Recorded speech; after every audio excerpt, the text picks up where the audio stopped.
గుంటూరులోని కొరిటిపాడు పార్క్ పక్కనున్న రామాలయంలో ఏకాదశి రోజున సత్యనారాయణ స్వామి వ్రతం జరిగింది. సత్యనారాయణ స్వామి వ్రతం విన్నా చూసినా ప్రసాదం తీసుకున్న పుణ్యం అంటారు కదా. అంటే మనకి మంచి జరుగుతుంది. ఈ కలికాలంలో సత్యనారాయణ స్వామిని పూజించాలంటారు. ఈ గుడి అయితే చాలా స్పేషియస్గా చాలా బాగుంటుంది. నేనైతే ఫ్రంట్ పార్ట్ వరకు దేవుడి వరకే చూపించాను. మీరు గుంటూరు వాస్తవ్యులు అయితే వచ్చి ఒకసారి ఈ గుడిని విజిట్ చేయొచ్చు. చాలా ప్రశాంతంగా అనిపిస్తుంది.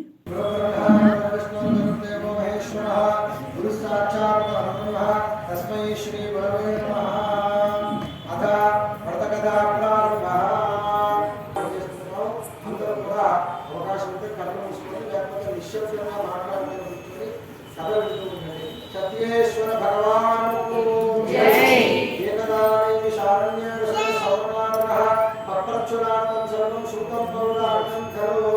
పూర్వంలో నైమిషారణ్యమైనటువంటి విశేషమైన అరణ్యం ఉండేది కదా.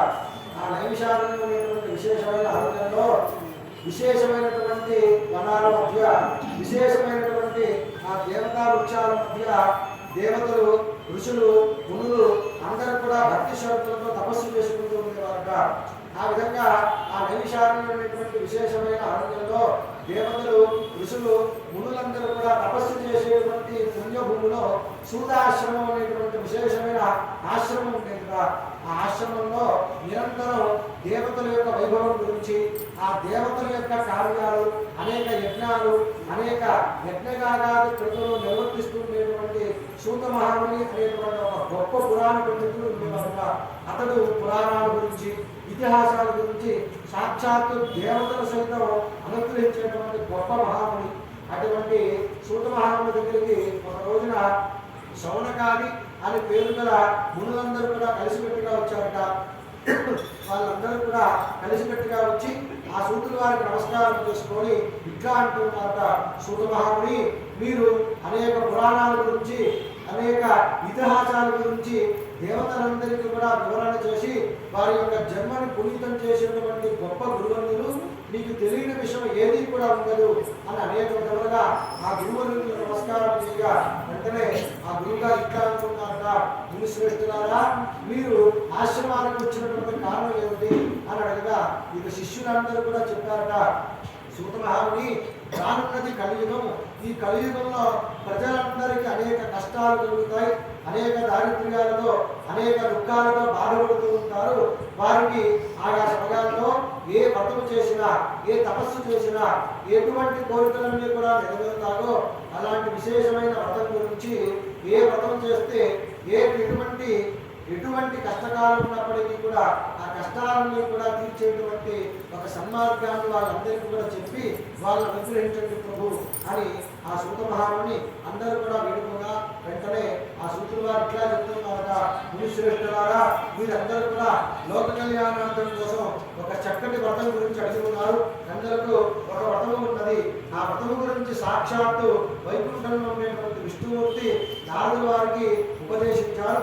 అటువంటి ఉపదేశించినటువంటి వ్రతాన్ని, మహావిష్ణువు సాక్షాత్తు చెప్పినటువంటి వ్రతాన్ని ఇప్పుడు మీకు చెప్పబోతున్నాను అని ఆ యొక్క గురువుగారు శిష్యులతో చెప్పడం ప్రారంభం చేశారట.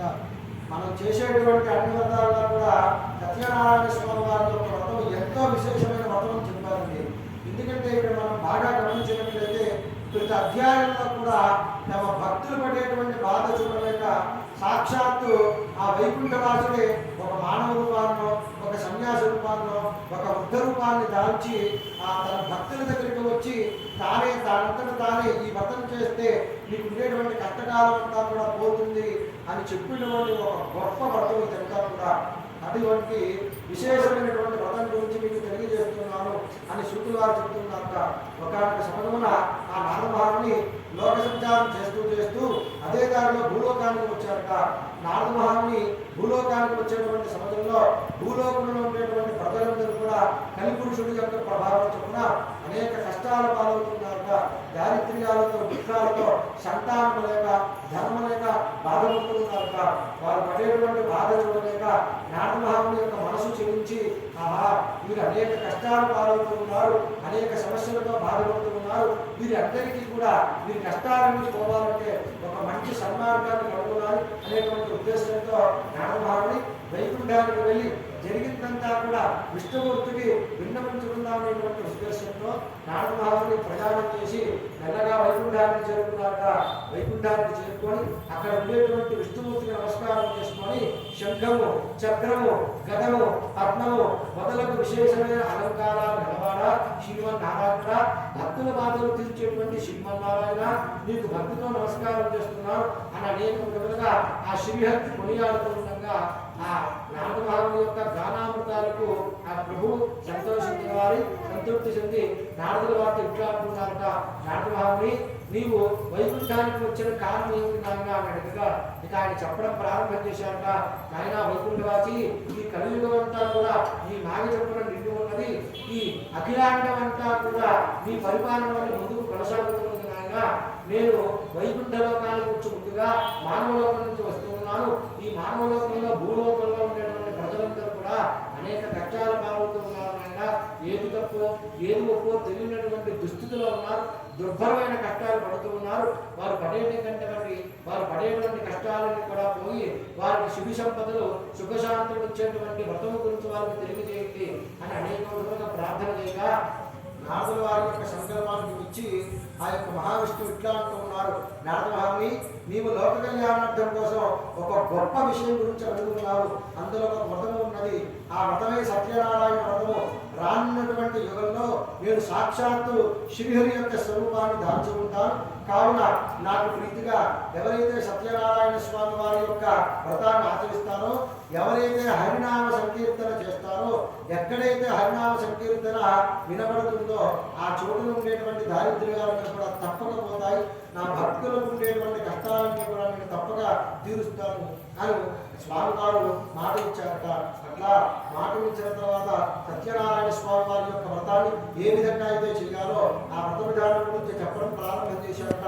సాక్షాత్ మహావిష్ణువు నారద మహాముని ఏ భక్తుడైతే సత్యనారాయణ స్వామి వారి యొక్క వ్రతం చేయాలి అని అనుకుంటారో వాళ్ళంతా కూడా సూర్యోదయం కాకుండా నిద్ర లేచి కాలకృత్యాలు తీర్చుకొని భక్తి శ్రద్ధలతో దేవాలదేవ శ్రీ సత్యనారాయణ ప్రభు మీ అనుగ్రహాన్ని పొందుటకై భక్తి శ్రద్ధలతో మేము ఈ యొక్క వ్రతాన్ని చేస్తున్నాను అని స్వామివారికి నమస్కారం చేసి ఆ పూజా స్థలాన్నంతా కూడా గోమూత్రముతోనైనా గోమయంతోనైనా శుభ్రపరిచి ఒక విశేషమైన ఒక వైకుంఠంలో ఈ విధంగా వైకుంఠంలో ఉండేటువంటి విష్ణుమూర్తి ఎంత శోభాయమానంగా ఆ ప్రభువు అలంకారం పిలుచు కాబట్టి ఆ స్వామివారు ఎంత శోభాయమానంగా విరాజిల్లుతూ ఉంటాడో ఆ విధంగా ఆ వైకుంఠంలో ఏ విధంగా అయితే అలంకారంతో అలంకారం ఉంటుంది కాబట్టి ఆ వ్రత మండపాన్ని ఆ విధంగా అలంకారం చేయాలట. రకరకాల రంగుల చూర్ణాలతో ముగ్గులు పెట్టి ఆ మండపం చుట్టూరా కూడా విశేషమైన అరటి పిలకలతో అలంకరించి ఒక నూతన వస్త్రాన్ని పరిచి స్వామివారికి ఎదురుగా ఆ బియ్యాన్ని ధాన్యంలాగా పరిచారట. నారద మహాముని మొట్టమొదటిగా విఘ్నేశ్వరుడు పూజ, ఆ తర్వాత స్వామివారి పరివార దేవతలైనటువంటి ఆదిత్యాత్మ విగ్రహాలు, ఇంద్రాది అష్టదిక్పాలకులు, గణేశుడు పంచపాలకులు, త్రిమూర్తులు, ఈ విధంగా దేవతలందరినీ కూడా సత్యనారాయణ స్వామి వారికి సమీపంలో ఆవాహన చేయాలట. ఆ తర్వాత కల్పోత్తర ప్రకారంగా కలసముఖంగా స్వామివారిని ఆవాహన చేయాలట. ఆ స్వామివారి కలసము బంగారంతోనైనా వెండితోనైనా రాగితోనైనా తయారు చేయించి స్వామివారిని కల్పోత్తర ప్రకారంగా అందులో ఆవాహన చేయాలట. నారద మహాముని ఈ సత్యనారాయణ స్వామి వారి యొక్క వ్రతము అనేది ఎవరైతే చేస్తారో వారికి ఉండేటువంటి దుఃఖాలు కష్టాలన్నీ కూడా పోయి అనేక సుఖశాంతులు చక్కటి శివ సంపదలు కలుగుతాయి. సంతానం లేని వారికి సంతానం కూడా కలుగుతుంది ఆ మహావిష్ణువు యొక్క అనుగ్రహంతో, ఆ శ్రీహరి యొక్క అనుగ్రహంతో. కావున ఈ సత్యనారాయణ స్వామి వారి యొక్క వ్రతాన్ని శక్తి గల వారు ప్రతి నెలా చేసుకోవచ్చు. కనీసం సంవత్సరానికి ఒకసారైనా సరే భక్తి శ్రద్ధలతో స్వామివారి యొక్క వ్రతం చేస్తే అనేక శుభాలు కలుగుతాయి అని స్వామివారు చెప్పగా నారద మహాముని సత్యనారాయణ స్వామి వారి యొక్క వస్త్రభాగ్యాన్ని విన్నవాడు కాబట్టి చాలా ఆనందించి నాయన వైకుంఠవాసి మీరు చెప్పినటువంటి విధంగా సత్యనారాయణ స్వామి వారి యొక్క వ్రతాన్ని ఏ సమయాల్లో ఏ తిథుల్లో ఏ మాసాల్లో చేయాలో వాటి గురించి కూడా తెలియజేయండి అని చెప్పారట. అందరూ మహా మహావిష్ణువు చెప్తున్నారట నారదమహాముని, ఈ స్వామివారి యొక్క వ్రతం అనేది ఏకాదశి తిథి ఎందు కానీ పౌర్ణమి తిథి ఎందు కానీ భక్తి శ్రద్ధలతో ఒక శుభదినమున ఆచరింపజేయాలి. ప్రాతకాలము మరియు సాయంకాలం కూడా భక్తి శ్రద్ధలతో ఈ సత్యనారాయణ స్వామి వారి యొక్క వ్రతాన్ని చేయాలి. ఆయన మాఘమాసమందు కానీ వైశాఖ మాసమందు కానీ శ్రావణ మాసమందు కానీ ఆశ్వీజ మాసమందు కానీ ముఖ్యముగా కార్తీక మాసమందు కానీ ఒక శుభదినమున భక్తి శ్రద్ధలతో ఈ స్వామివారి యొక్క వ్రతాన్ని ఆచరించాలని ఆయన 4 వర్ణములు వారు జాతి భేదము లేకుండా ఎవరైనా సరే భక్తి శ్రద్ధలతో సత్యనారాయణ స్వామి వారి యొక్క వ్రతాన్ని చేసుకోవచ్చు. ఈ విధంగా వ్రత విధానాన్ని భక్తి శ్రద్ధలతో ఆచరించినటువంటి భక్తులకు ఈ ఇహలోకమున అనేక అష్టైశ్వర్యాన్ని ప్రసాదిస్తారు అని నారదుల వారికి ఆ మహావిష్ణువు భక్తి శ్రద్ధలతో సెలవిచ్చారట.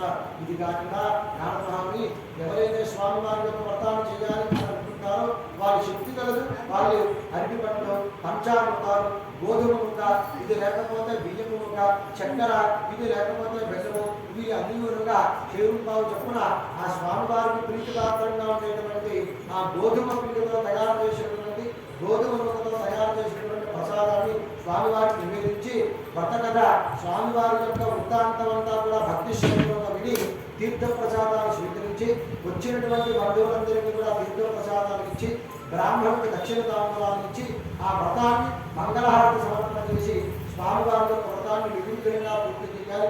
ఈ విధంగా కలియుగంలో సత్యనారాయణ స్వామి వారి యొక్క వ్రతాన్ని చేసిన వారికి చేసిన ఫలితం, చూచిన వారికి చూసిన ఫలితం, విన్న వారికి విన్న ఫలితం కలుగుతుంది.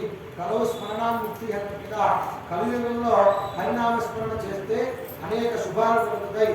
దేవతనామ స్మరణ అంకిత భావంతో చేసేటువంటి భక్తుడికి నిరంతరం కూడా నాకు నిరంతరం తప్పక లభిస్తుంది అని ఈ యొక్క స్కాంత పురాణంలో దేవాఖండంలో విష్ణుమూర్తి సత్యనారాయణ స్వామి వారి యొక్క భర్త మహత్యం గురించి నారదుల వారికి చెప్పినటువంటి వృత్తాంతం గురించి సూత మహాముని శవనకాది ఋషులతో చెప్పడం జరిగింది. ఓం స్కాంత పురాణే దేవాఖండే ప్రథమోధ్యాయ సమాప్తః. లక్ష్మీనారాయణ గోవింద గోవింద.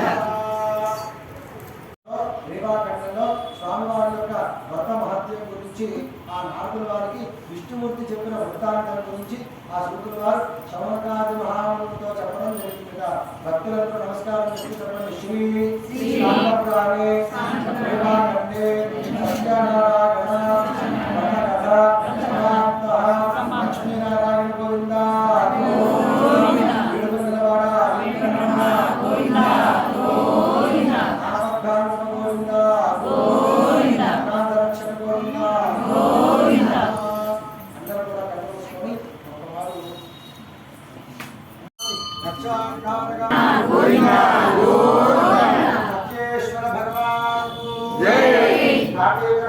भगवान जय।